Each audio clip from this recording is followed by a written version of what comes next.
आपको ये तो पता होगा कि चलने से कैलोरीज बर्न होती हैं, पर क्या आप ये बात भी जानते थे कि आपके पैरों के मूवमेंट से आपका ब्रेन का वॉल्यूम भी बढ़ रहा है, साथ ही अल्जाइमर्स का जो खतरा है वो भी कम हो रहा है। या फिर ये कि वॉकिंग डायबिटीज प्रिवेंट करने में रनिंग से ज्यादा इफेक्टिव होती है। इस वीडियो में आप 10 ऐसी शॉकिंग चीजें जानोगे जो आपको अभी तक पता नहीं थी कि वॉकिंग का आपकी लाइफ में कितना इंपॉर्टेंट पार्ट है। कुछ चीजें तो आपको एकदम इम्पॉसिबल लगेगी कि भाई चलने से ये सब कैसे हो सकता है, पर यहाँ पर एक भी बात कोई मिथ या हवा में नहीं होगी।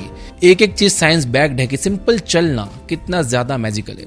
पर ऐसा नहीं है कि रैंडमली कैसे भी चलने से आपकी लाइफ में कोई जादू हो जाएगा। इसका भी एक तरीका है। वीडियो के एंड तक बने रहो और आपको मिलेगा एक फिट फॉर्मूला जो एग्जैक्ट साइंटिफिक ब्लूप्रिंट है फ्रीक्वेंसी, इंटेंसिटी और टाइम का, जिससे आप वॉकिंग के मैक्सिमम बेनिफिट्स उठा पाओगे। तो शुरू करते हैं। Number 10, brain reboot. University of Kansas की एक स्टडी ने थोड़ी डराने वाली बात बताई है।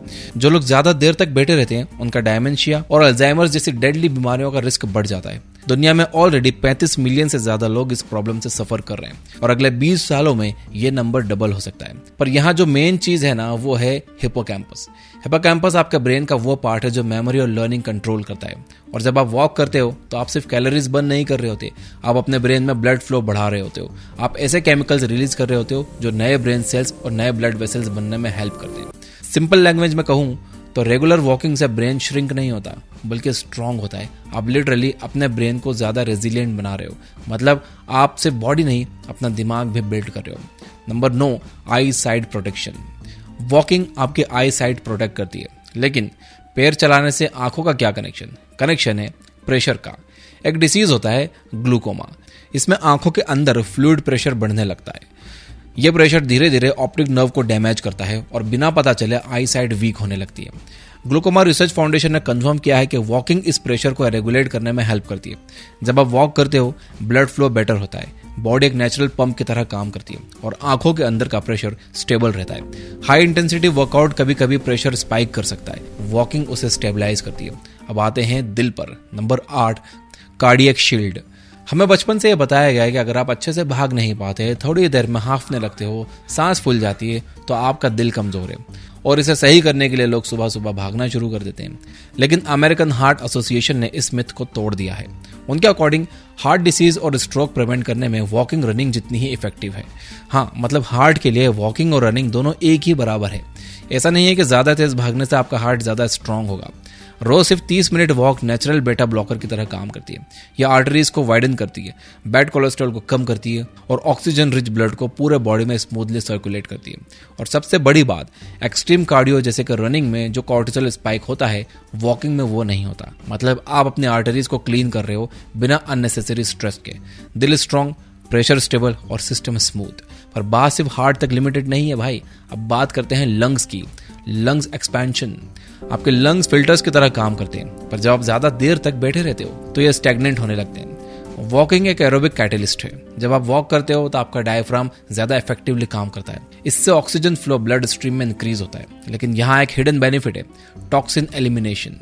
डीप और रिदमेटिक ब्रीदिंग जो वॉकिंग के दौरान होती है, वो लोअर लंग्स में जमा वेस्ट गैसेस को बाहर निकालती है। सिंपल भाषा में बोलूं तो आप अपने रेस्पिरेटरी सिस्टम को फ्लश कर रहे हो। और जब लंग्स स्ट्रांग होते हैं ना, तो इम्यून सिस्टम भी स्ट्रांग होता है, क्योंकि लंग डिसीज और वीक ब्रीदिंग इम्यूनिटी को कमजोर कर देती है। अगर आप बार बार बीमार पड़ते हो तो खाली बैठना बंद करो और अपने लंग्स को पंप करना शुरू करो, यानी कि वॉकिंग करना शुरू करो। Number 6, pancreatic reset. अब बात करते हैं शुगर और डायबिटीज की। ड्यूक यूनिवर्सिटी ने 6 महीने का एक ट्रायल कंडक्ट किया। उन्होंने रनर्स और वॉकर्स को कंपेयर किया। रिजल्ट क्या मिला पता है आपको? वॉकर्स जीत गए। वॉकर्स में ग्लूकोज टॉलरेंस रनर्स के कंपैरिजन में 6 गुना ज्यादा इंप्रूव हुआ, 6 टाइम्स। रीजन क्या था? Insulin sensitivity. जब आप स्प्रिंटिंग करते हो, भागते हो, तो बॉडी शुगर को फास्ट बर्न करती है। लेकिन जब आप वॉक करते हो, बॉडी को ट्रेन करते हो कि वो शुगर को एफिशिएंटली प्रोसेस करे, धीरे धीरे, सस्टेनेबली। इससे पैनक्रियाज को कम इंसुलिन प्रोड्यूस करना पड़ता है, मतलब पैनक्रियाज को रेस्ट मिलता है। और अगर आप प्री डायबिटिक हो तो ओवर ट्रेनिंग आपको थका देगी, वॉकिंग आपको स्टेबलाइज करेगी। आसान भाषा में कहूं तो रनिंग बस शुगर बर्न करती है, वॉकिंग शुगर सिस्टम को सही चलना सिखाती है। और यह डिफरेंस लाइफ चेंजिंग हो सकता है। Number 5, digestive engine improvement. बात करते हैं आपके गट की। सिंपल बात याद रखो, आपका गट भी एक मसल है और अगर आप मूव नहीं करते तो वो वीक पड़ जाता है। 1.5 लाख लोगों पर हुई एक स्टडी ने एक स्ट्रॉन्ग पैटर्न दिखाया है। जो लोग सेडेंटरी थे यानी ज्यादा बैठे रहते थे उनमें कोलोन कैंसर का रिस्क ज्यादा था। जो लोग एक्टिव थे उनमें सर्वाइवल रेट बेटर था। Reason peristalsis movement. ये वेव लाइक मसल मूवमेंट है जो फूड को डाइजेस्टिव ट्रैक्ट में आगे बढ़ाता है। जब आप वॉक करते हो तो ये मूवमेंट स्टिमुलेट होता है। सिर्फ 30 मिनट की daily walk bowel movements regulate करती है और कोलोन कैंसर का रिस्क ड्रास्टिकली कम करती है। और वर्स्ट केस में डायग्नोज हो भी जाए तो वॉकिंग सर्वाइवल चांसेस को इंप्रूव करती है। सिंपल लैंग्वेज में कहूं तो वॉक करके आप अपनी बॉडी के वेस्ट रिमूवल सिस्टम को मैकेनिकली हेल्प कर रहे हो। सिस्टम क्लीन होगा तो फ्लो स्मूथ होगा। पर अब जो आने वाला है वो जिम वालों को शॉक कर देगा। Number 4, the muscle illusion. अब बात करते हैं बॉडी टोनिंग की।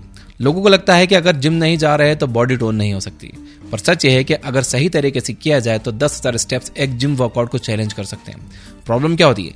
हाई इंपैक्ट वर्कआउट्स में लोग अपनी बॉडी को तोड़ देते हैं, मसल्स टियर होते हैं, जॉइंट्स इन्फ्लेम्ड हो जाते हैं, फिर रिकवरी के लिए दिन चाहिए होते हैं। अगर आपको 6 पैक एब्स चाहिए तो उसके लिए आपको अपना बेली फैट कम करना होगा। और गैस करो ये करने के सबसे बेस्ट एक्सरसाइज कौन सी है? आपके एब्स 200 क्रंचेस करने से नहीं बनेंगे। सिंपल वॉकिंग से आपका बेली फैट ज्यादा इफेक्टिवली कम होगा। वॉकिंग अलग है, वॉकिंग लो इम्पैक्ट है। No heavy stress, no long recovery.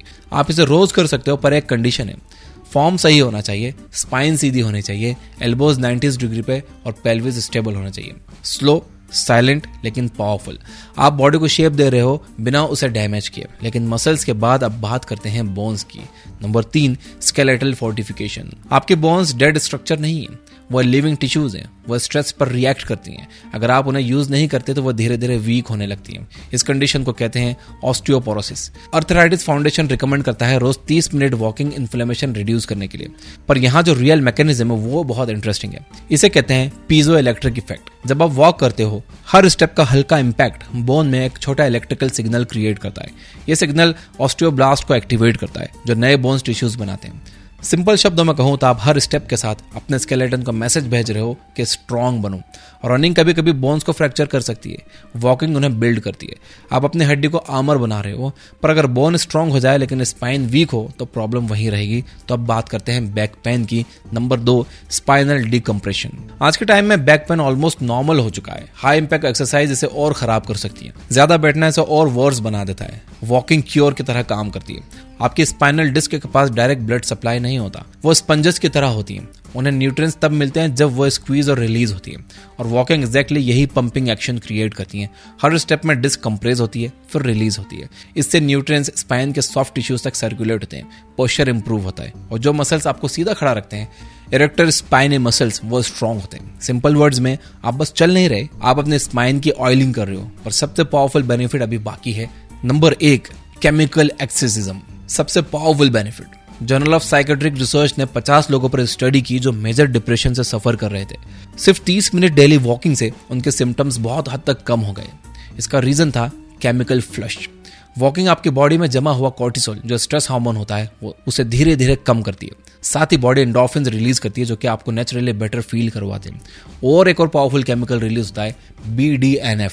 यह आपके ब्रेन को रिपेयर करने और ग्रो करने में हेल्प करता है।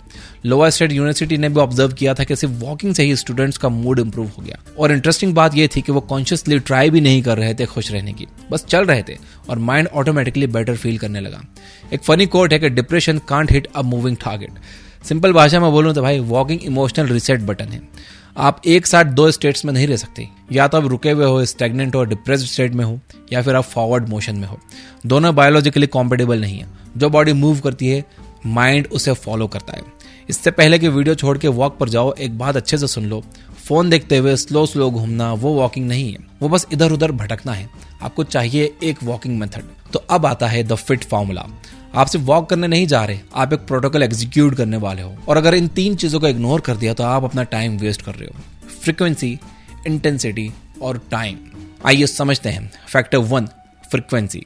सिंपल रूल है, रोज करो। अगर डेली पॉसिबल नहीं है तो वीक में 3 से 5 दिन से स्टार्ट करो। अगर सिर्फ 5 मिनट कर सकते हो तो 5 मिनट ही सही, लेकिन रेगुलर करना जरूरी है क्योंकि बॉडी को एक सिग्नल चाहिए होता है। कभी कभी करोगे तो बेनिफिट नहीं मिलेगा। कंसिस्टेंसी ही रियल पावर है। Factor 2, intensity. यहीं पे लोग सबसे ज्यादा लेजी हो जाते हैं। स्लो आराम से घूमना वो कार्डियोवास्कुलर चेंज नहीं लाता। आपको टॉक टेस्ट जोन हिट करना है। आप चल रहे हो, बात कर सकते हो, लेकिन मन नहीं करेगा ज्यादा बोलने का। अगर गाना गा सकते हो तो आप बहुत स्लो हो, अगर सांस फूल रही है तो बहुत फास्ट हो। बीच का स्वीट स्पॉट पकड़ो जहां हार्ट काम कर रहा हो पर कंट्रोल में हो। Factor 3, time. मैजिक नंबर है 30 मिनट्स। यही वो थ्रेशोल्ड है जहां से रियल बायोलॉजिकल चेंजेस स्टार्ट होते हैं। अगर 30 मिनट मुश्किल लगता है तो 15 से स्टार्ट करो, फिर धीरे धीरे बढ़ाओ। स्टेप्स के हिसाब से देखोगे तो 6000 स्टेप्स एक सॉलिड बेस लाइन है। 10,000 स्टेप्स के पीछे अभी मत भागो, जो मैनेजेबल है उसे कॉन्कोर करो, फिर एक्सपांड करो। अब सुनो 3 सिंपल रूल्स जो इस फिट फॉर्मूला को मल्टीप्लाई कर देंगे। Number 1, hydration. वॉक पे जाने से पहले पानी पियो, डिहाइड्रेटेड इंजन जल्दी सीज हो जाता है। Number 2, arm movement. Arm swings करो, ये अपर बॉडी एंगेज करता है और कैलोरीज का बर्निंग रेट 10% तक बढ़ा सकता है। Number 3, same time daily. रोज सेम टाइम पे वॉक करो, मॉर्निंग बेस्ट है। सर्कैडियन रिदम रिसेट होती है और पूरा दिन अलाइंड रहता है। अब आपके पास डायग्नोसिस भी है, क्योर भी है और फॉर्मूला भी है। सच ये है कि ये फ्री है, इफेक्टिव है और पूरी तरह आपके कंट्रोल में है। आप चूज कर सकते हो कि बॉडी धीरे धीरे जंग खाएगी, ब्रेन आपको सिकुड़ेगा, बोन्स वीक होगी, या फिर आप खड़े हो जाओगे, शूज पहनोगे और अपनी बायोलॉजी का कंट्रोल वापस अपने हाथों में लोगे। 1 स्टेप एट अ टाइम। अगर आप सच में कमिट करने वाले हो फिट फॉर्मूला करने के लिए तो कमेंट में लिखो आई एम वॉकिंग, ताकि पता चलेगा कौन सीरियस है। लाइक करो ताकि ये मैसेज दूसरों तक भी पहुंच जाए। और अगर अभी तक सब्सक्राइब नहीं किया तो सब्सक्राइब कर लो, घंटी वंटी नहीं दबाई तो दबा दो। यहाँ पर मैं आपको ये बुक ऐप पर एक बेहतरीन किताब सजेस्ट करना चाहूंगा, how to walk by Thich Nhat Hanh. तुम रोज चल रहे हो लेकिन हो सकता है कि तुम गलत चल रहे हो, और ये गलती 10-15 साल बाद तुम्हारी बॉडी का स्ट्रक्चर ही चेंज कर देगी। लोग जिम में पैसा लगा देते हैं, सप्लीमेंट्स ले लेते हैं, लेकिन चलना कैसे है ये किसी ने सिखाया ही नहीं। इस किताब में एक शॉकिंग बात बताई गई है कि तुम्हारी वॉकिंग तुम्हारी पर्सनालिटी को भी रिफ्लेक्ट करती है। तुम कैसे कदम रखते हो, कितनी स्पीड से चलते हो, शोल्डर्स का एंगल क्या होता है, ये सब तुम्हारे मेंटल स्टेट तक को एक्सपोज कर देता है। इसलिए हमने हाउ टू वॉक किताब को ये बुक ऐप पर ऐड किया है, क्योंकि मुझे लगता है कि ये कोई नॉर्मल फिटनेस बुक नहीं है। ये एक इनविजिबल हैबिट के बारे में जो हम लोग रोज करते हैं लेकिन उस पर कभी कॉन्शियसली ध्यान ही नहीं देते। और सबसे इंटरेस्टिंग पार्ट यह है कि इस किताब को सुनने के बाद तुम अगले ही दिन से अपनी वॉकिंग ऑब्जर्व करना शुरू कर दोगे, और जब अवेयरनेस आती है ना तब ट्रांसफॉर्मेशन स्टार्ट होता है। मिलते हैं अगली वीडियो में। You guys are amazing, keep reading, keep learning, keep growing. Thank you for watching.